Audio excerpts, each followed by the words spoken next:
These are the two covers of my India edition and the international edition. And the main economic theme of the book is the continuous elusive search for jobs, the shortage of jobs. So I'm going to show you a few video clips.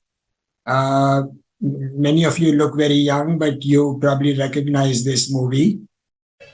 धंधा यानी कि काम ना है? काम ही की तलाश में तो मैं इलाहाबाद से यहाँ चल कर आया हूँ। क्यों भाई, तुम्हारे शहर में पेट भरने के लिए क्या करना चाहिए? जो मैं करता हूँ, भीख मांगनी चाहिए।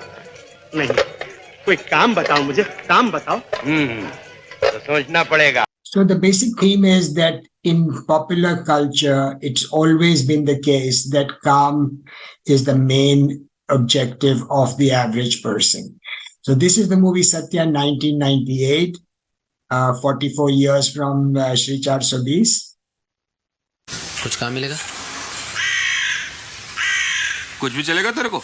So the question is, why over such a long period of time jobs is the main shortfall of the Indian economy?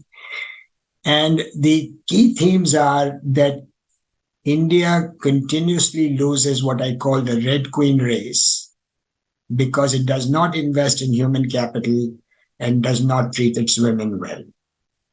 Okay, so this is the Red Queen loss. So this chart is showing you the share of different countries in global manufactured exports. And you can see here that India is the black line, was in fact slightly higher than Japan in 1948, lost to Japan, then lost to Korea and Taiwan, and now is on the verge of losing to India. So the Indian share has flattened out at about 1.8% of the global market. Vietnam is about the same. Bangladesh is still a minor player, although popping up, especially in garments.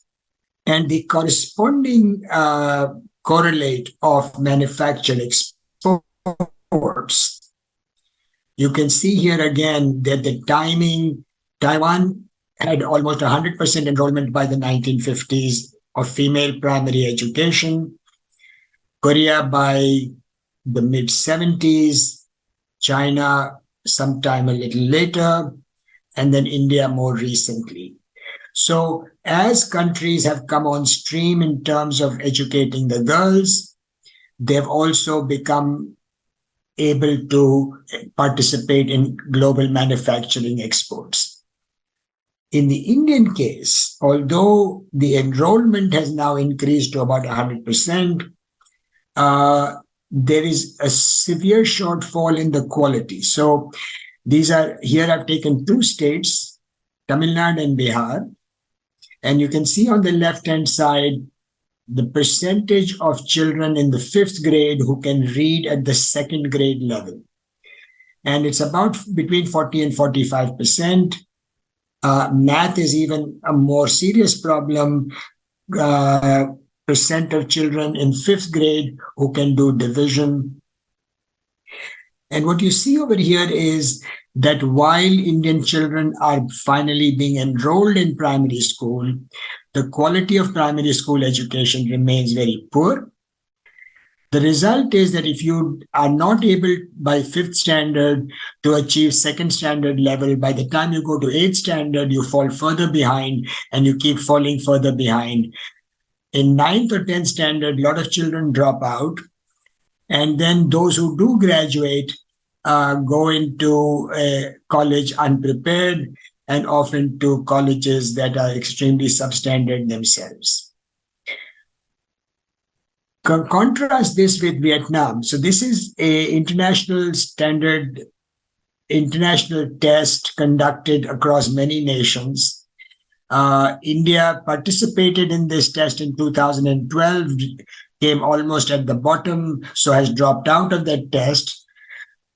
You will notice I mentioned Vietnam a few minutes ago, and you see here Vietnam does better than France in mathematics, and it does better than France in science and about as well as France in mathematics. So Often people ask me why do we need primary education for basic simple manufactured exports like garments and shoes and so on. The answer is that there has to be a basic industrial literacy and a certain discipline that schooling inculcates. And the historical lesson is 100% clear that there is no nation in the world that has made economic progress without mass education and without bringing women into the workforce. And that is the second element over here. Here again, you see this is a chart somebody posted on Twitter from my book yesterday. You see here, Vietnam has almost an 80% female labor force participation rate. China has come down somewhat, but is still very high. Korea, Indonesia, and India remains at the very bottom for a variety of reasons, which we can talk about. So you don't have the two crucial ingredients of economic welfare and progress: mass education and bringing women into the workforce. Often people say, well, but technology is going to overcome these handicaps. And in particular, online technology, online learning is going to be a help. This fellow you see in front of you, his name is Sal Khan. Sal Khan is the founder of Khan Academy, which arguably is the world's leading proponent and exponent of online learning. Here's what Sal Khan says: technology is not a substitute for the teacher. So hear him for a minute. When Khan Academy is used best, it's used inside of a classroom with people next to each other. Students are able to work at their own pace on things that are relevant to them. The teacher is able to walk around and have more personal one-on-one interaction, actually more human-to-human interaction than they would get in a traditional lecture-based classroom. So the key point over here in Sal Khan's brief monologue is that there is more human-to-human interaction when online learning is used effectively. In other words, online learning is not a substitute, it is just an aid to the teacher. As long as the quality of teachers remains weak, the schooling system will remain poor. Often people talk about the fact that India has in fact made progress in what I call low-end high technology products. On the left, you see computer and information services, what in India we broadly call software exports, which includes business processing organizations. Again, here you see that India increased rapidly up until about 2007, 2008. Since then has been coming down. China is on the rise. I'm trying to update this number, but essentially India has flattened out around 10%. China is increasing because Chinese education levels are far superior to those of India. Singapore is increasing. The US is re-entering some of these markets, international markets. On pharmaceuticals, again, India has flattened out. China is increasing. In fact, this chart I have updated, and China has exceeded India in pharmaceutical exports. So even in these so-called low end of the high tech, India has done well, but modestly well, and is under threat again of competition from China in both these areas. So the question is, if India has not done well in manufactured exports or in a broader category of exports, what exactly has India achieved during this period of high GDP growth? And in this chart, you see the centrality of finance. So you look at this blue line, which shows you the increase in finance and real estate.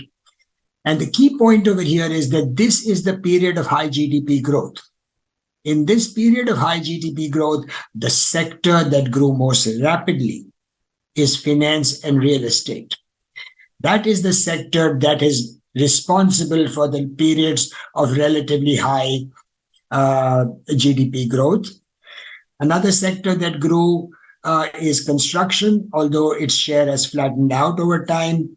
And notice that manufacturing, which is essentially where the jobs, good quality jobs are created, the share of manufacturing in national income has remained relatively flat. In fact, it is slightly lower than at the start of liberalization. Then you look at the same figure now, not from a national income point of view, but from an employment point of view. And again, over here, you see that even in a state like Tamil Nadu, which is considered an advanced industrial state, the share of manufacturing has come down. The share of construction has gone up.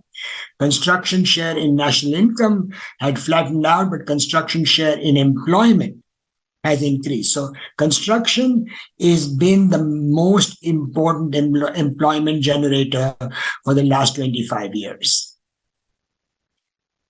This has implications because often people will tell you that the most severe forms of poverty have in fact declined. That is correct. So on the left-hand side, you will see the most severe poverty line. This is the $2 poverty line that the World Bank uses. The Indian poverty lines are almost the same. That poverty decreased. But then if you go from $2 to $3, so that zone from $2 a day per head to $3 a day per head, I call the precarious poor. These are people who have got jobs away from agriculture into professions like construction or retail trade. They are no longer abjectly poor, but they are precariously poor.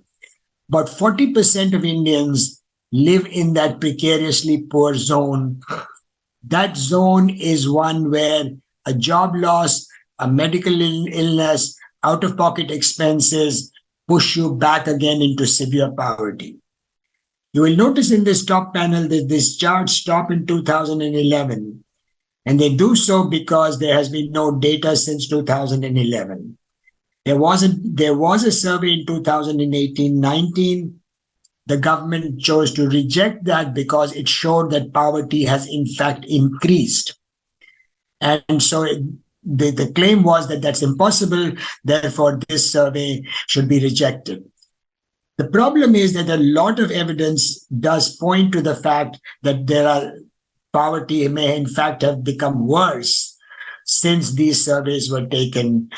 Even if it has not become worse, the idea that poverty has decreased is just not tenable. A lot of people are using the lack of data to make their own estimates and guesses, and they will tell you all kinds of stories.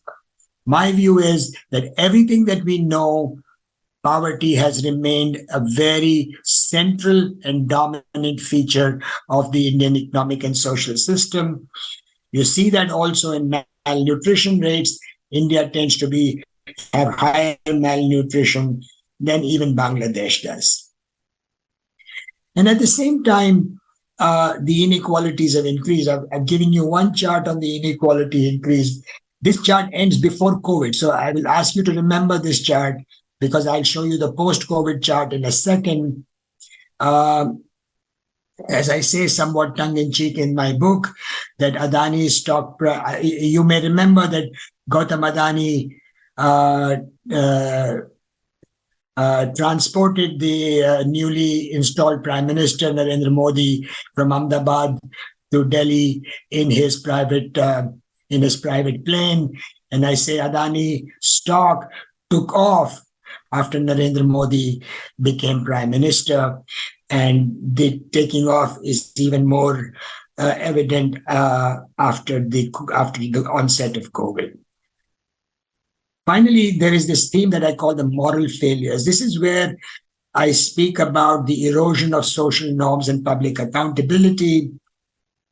These are the number of cases awaiting trial. So many of you have probably heard of this phenomenon that the number of cases awaiting trial in Indian courts keeps increasing over time. The underlying this increase in the prison population is a very large number of what in India we call under trials. These are people who have not been convicted of any crime, but they're awaiting trial.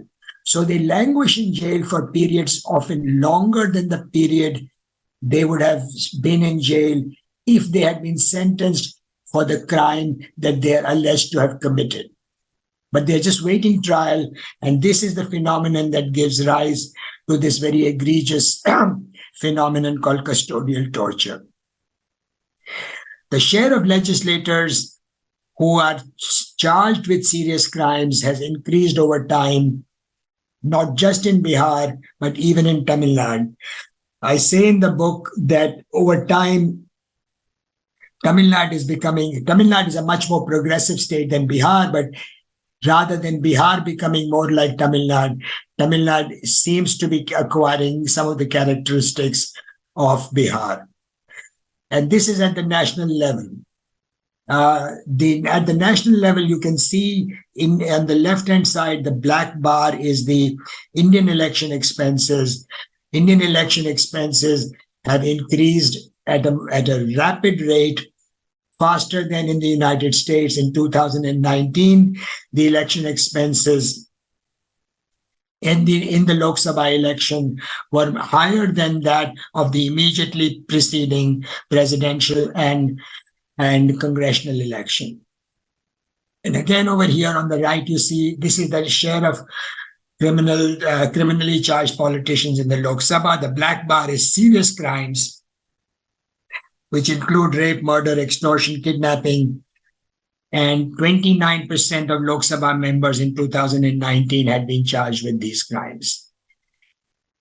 The most visible and the most important and potentially irreversible effects of these moral failures are occurring in the pollution of the rivers. This is the river Musi that runs through Hyderabad, which is considered the pharma capital of India. The pharmaceutical companies dump their effluents into the river Musi. Just watch this video. So this is coming from the factories down there. And that is upstream. And they dump it in the river. Yeah. And where do you take the samples? I took the samples there also. Yeah, it worked also on my eyes. The foam is then from the pollution. Yeah, pollution. So you see this foam on many rivers in India, and this is a common sign of intense chemical pollution. This is the Ganga. There is a claim that the Ganga is being cleaned.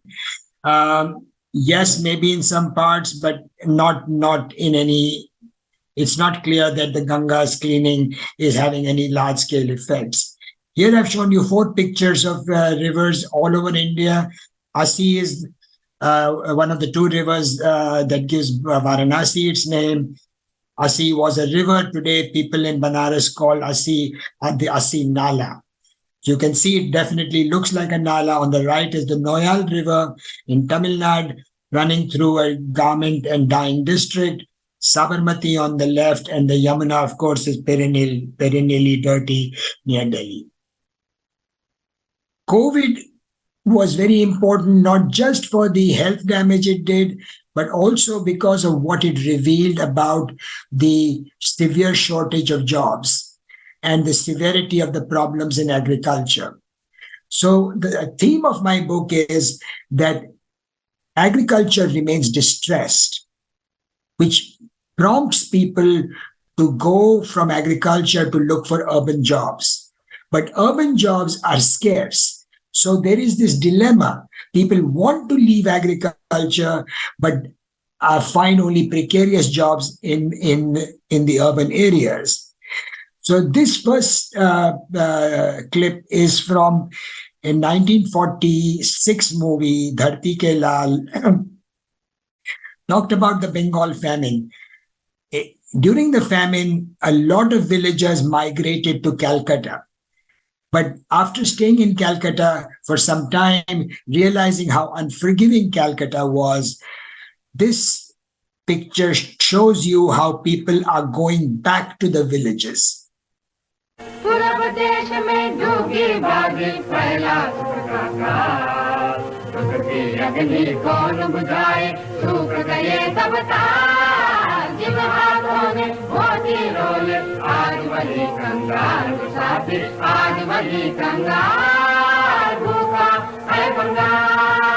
For those of you who are aficionados, the movie's music was composed by Ravi Shankar, one of the earliest movies that he composed for.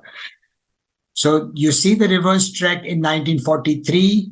This is the reverse trek in 2020. People are better dressed. The city looks a little grander, but the phenomenon is the same. Precarious urban jobs from which people had fled, going back to their homes and agriculture. Dejected and desperate to be united with families, they grabbed at any opportunity that came their way. A few bought second-hand bicycles with the last of their money to pedal home 1,000 kilometers away. And this is the healthcare system. India is in this left-hand corner over here in terms of hospital beds and healthcare spending per capita. And of course, the Adani stock price took off yet a second time after COVID started. It has fallen since then, but it is still well above anything it was at the start. So I end the book by asking, is the jobs challenge insurmountable? Burning trains, protest on tracks, lathi charge and tear gas shelling. For over 48 hours now, a raging battle is on between railway exam students and the government. So you may remember in 2019, something of the order of 12.5 million applicants applied for 35,000 railway jobs.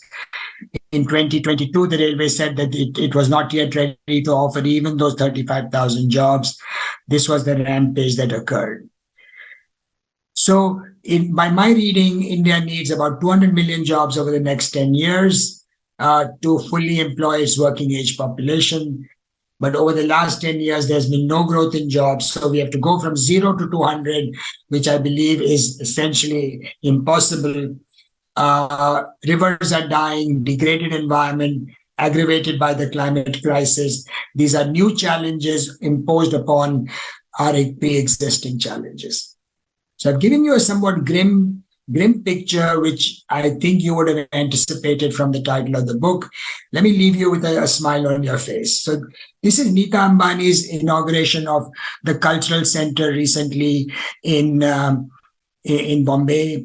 And you can see that there is this very glamorous part of India which lives in almost like a different country.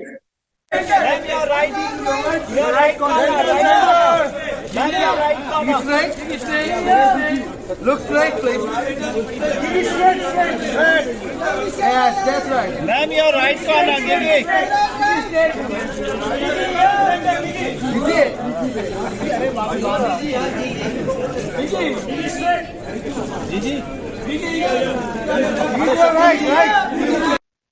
This theme of two Indias is a very central part of the theme of my book. And this is what also gives rise to this phenomenon that we see, that there is a narrative that India is on the move. It's the Indian century, whereas I am looking at sort of a much deeper problem that I do not see the solutions to. Okay, I've stopped sharing my screen. I don't know how much time we have, but I'm happy to respond to questions and comments. Okay. Thank you, Professor Ashok, for giving us a brief about the book. I have read the book. I recommend to all the participants to go buy and read this book. Gift it to as many people as you can, because I've already gifted to a few people. Book is an expensive history of Indian economy, as it is pretty evident from the presentation. We have 5 minutes, and I have 3 quick questions for you, Professor. The first one is, according to you, to solve this job crisis, what are the key industries that our policy makers should focus on? आप अपने प्रश्न पूछ लीजिए, फिर मैं सबका एक साथ उत्तर दूंगा. Okay, perfect. So this was the first question. Second question, economic inequality is rising. A lot of people say it is inherent in the society. Is there a way around it? And the third question is, there is a lot of debate these days about impact of artificial intelligence on jobs. How, in India, how we can prepare ourselves against it? So, Gaurav, on the issue of choice of industries, I tend to not think of it that way. I think the way I think of things is, if we have good human capital, if we invest in mass education, good health, working cities, a functioning judicial system, then the natural advantages of the country in the form of relatively inexpensive labor, those will become more evident. And from there, the industries that are most competitive worldwide will emerge. I think looking at it from the perspective of what industry we should choose gets the problem backward, because as long as the fundamentals are not in place, we have a very severe problem, because it doesn't matter then what industry we choose. On the artificial intelligence issue, I have a very sort of, I think it is too premature to think of it in the Indian context. If anything, is going to reduce the demand for software engineers. So even the sort of the what I'm calling the high tech, low end of the high tech, that could be under some threat. I don't see artificial intelligence. I do not see technology broadly as a solution to human and social problems. The clip I showed you from Sal Khan was intended to give you a feeling for the fact that human interaction is central to productivity growth, to good education, and to everything else. So if, for example, yesterday there was a news item that even in Gurgaon, there are many fake hospitals. So as long as that basic normative structure does not evolve to a situation where people recognize what is right and what is wrong, that system will continue to perpetuate itself. What was your middle question? I forget. I answered your first and third. It was about economic inequality, but I think we are running out of time. If you can wrap that up in 1 minute. Yeah, so economic inequality perpetuates itself. There are no easy solutions.